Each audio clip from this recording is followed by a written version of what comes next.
What is going on, everybody? My name is Nathan, and this is Salty Productions. Now, today I would like to start out one of my new series, which is to break down an Overwatch character every week, and we're going to go ahead and start off the series with breaking down Zarya. And the reason why I wanted to do Zarya first is because I think that she is one of the most interesting characters in all of Overwatch, because she is one of the most versatile characters in all of Overwatch. She is a fighter tank, can also be classified as more of a support tank, but basically she still takes up a frontliner position, but she's a little bit more versatile in that she deals a little bit more damage, and her abilities can also help her teammates at the same time. So it is important to recognize that Zarya is not a super tanky sort of tank. I don't know how else to phrase that, as dumb as that may sound, but somebody like Reinhardt, somebody like Winston, somebody like Roadhog, they are made to absorb damage. Zarya, not so much. She can definitely take her fair share of damage and regenerate that, especially with her with the 200 health that she has as shields. But she's sort of meant to take up a frontliner role, but weave in and out of combat. You're sort of playing off of your cooldowns when you play as Zarya, because her two most important abilities is obviously her shift and her E, so the shield on yourself and the shield on your teammates, and you want to play around those cooldowns a lot. That's pretty much what dictates how you play as Zarya. Overall, she is good at close and medium range, so you're going to want to stay away from or try to just sort of avoid heroes like Widowmaker or really long-range Bastions. Sort of just leave those characters alone and try to engage at a distance that Zarya is capable of dealing with. So the pros of Zarya and what I love about this character when I play her.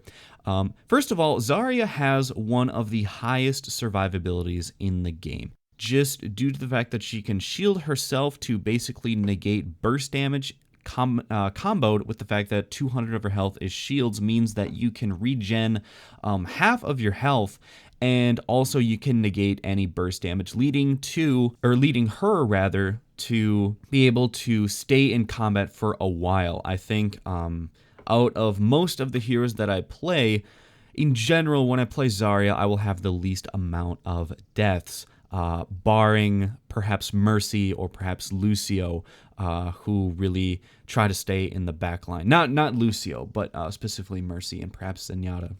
Now, in addition to having super high survivability, one of the characteristics that makes Zarya is her DPS. So Zarya is one of the squishier tanks, and squishier is in air quotes there, but she makes up for that with having very good damage per second.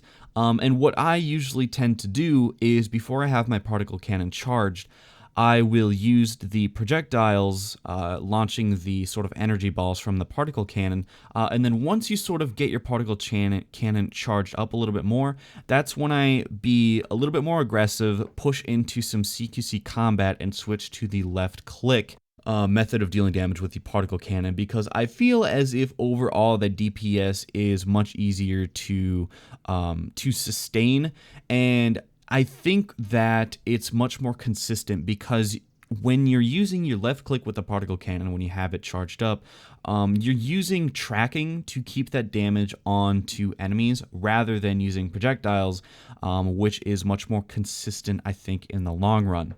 And due to the nature of her shields and the fact that she can shield her teammates for bursts of damage, Zarya is good against assassins or really heavy damage team compositions.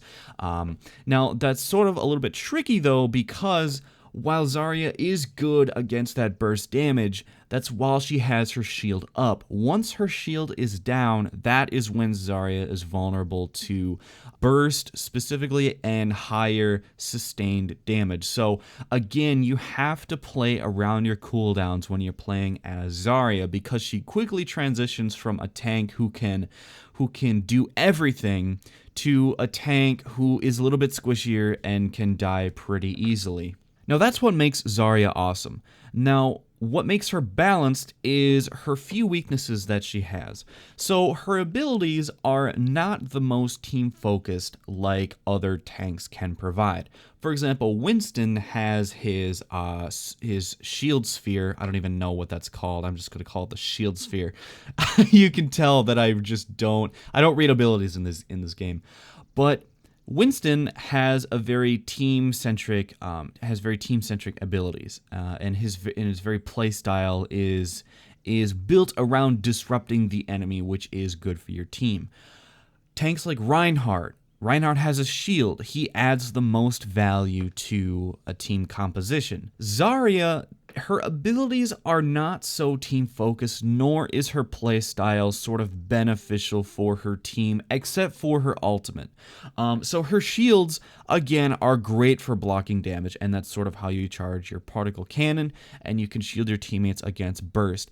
But she doesn't have that sort of the ability that Winston has to set down that shield every whatever it is 8 seconds to protect his teammates from damage. She doesn't have the Reinhardt shield to protect her teammates from damage. She's not actively doing anything to protect or aid her team at that rapid level of cooldown that somebody like Winston can accomplish. But the thing is, her shields are good against one thing and one thing only, and that is damage. So that's where her sort of team synergy comes into play.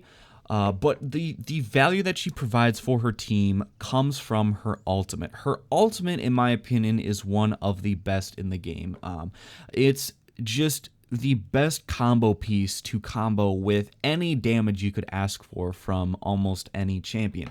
It's her CC in that ultimate is definitely better than Mei's, better than any ultimate that you could basically ask for. So if you combine Zarya's ultimate with almost any damage output, you are going to be in a good position because that ultimate is amazing. And that's where most of her team value comes from, and that sort of team synergy. Zarya is also weak to aerial attacks, just due to the nature of how she deals her damage.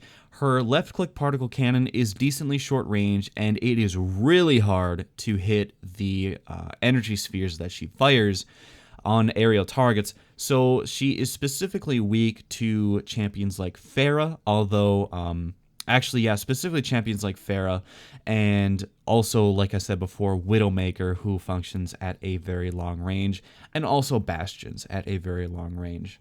But you can use Bastions to charge your shield on purpose. You can absorb a lot of that damage, and depending on if he reacts in time to stop firing, you can possibly get up to 100% charge, or at least 50% off of that Bastion burst. And Zarya's last weakness, and this is something that I mentioned briefly before, is that she is weak to damage bursts once her shield cooldowns are down.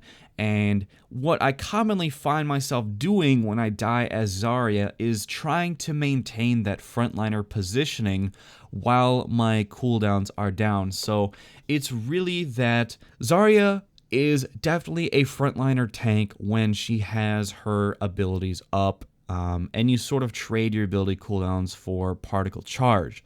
But when you have neither of those things, when you neither have particle cannon charge nor your shield cooldowns, that is when you have to give up that frontliner position, and you have to wait for your cooldowns to refresh. When you are Reinhardt, for example, you are always in the front line no matter what. Zarya is a little bit more of a hybrid, and that's why she's not a true full tank, is because she has to trade that frontliner positioning to move back a little, get her cooldowns, and reset that, and try to trade her shields for damage and also charging her particle cannon. So again, she's a little bit more hybrid like that, but I would say overall that Zarya's DPS is definitely worth the amount of tankiness that she has. I think that if we were to give a rating to just like an arbitrary rating to her DPS and her tankiness, I would give out of maybe a 6, I would give her DPS probably a 4 and her tankiness probably a 4 as well. Whereas somebody like Winston, his DPS is somewhere in the realm of a 2, while his tankiness is probably more of like a 4 or a 5, probably more towards a 5. But I just like Zarya's value that she brings to a team.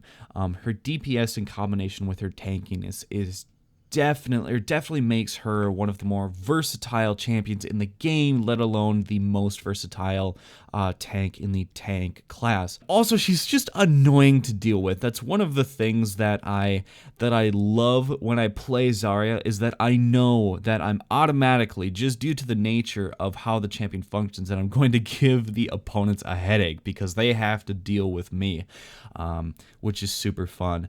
But that was my sort of Zarya character breakdown, and I think this is where I'll wrap up the video. So thank you all for watching. Feel free to leave a rating on the video if you guys enjoyed this video, and feel free to subscribe if you are interested in more Overwatch, or if you enjoy my type of content that I upload. And that is where I'll wrap up the video, guys. So thank you all for watching once again, and I will see you all in the next video.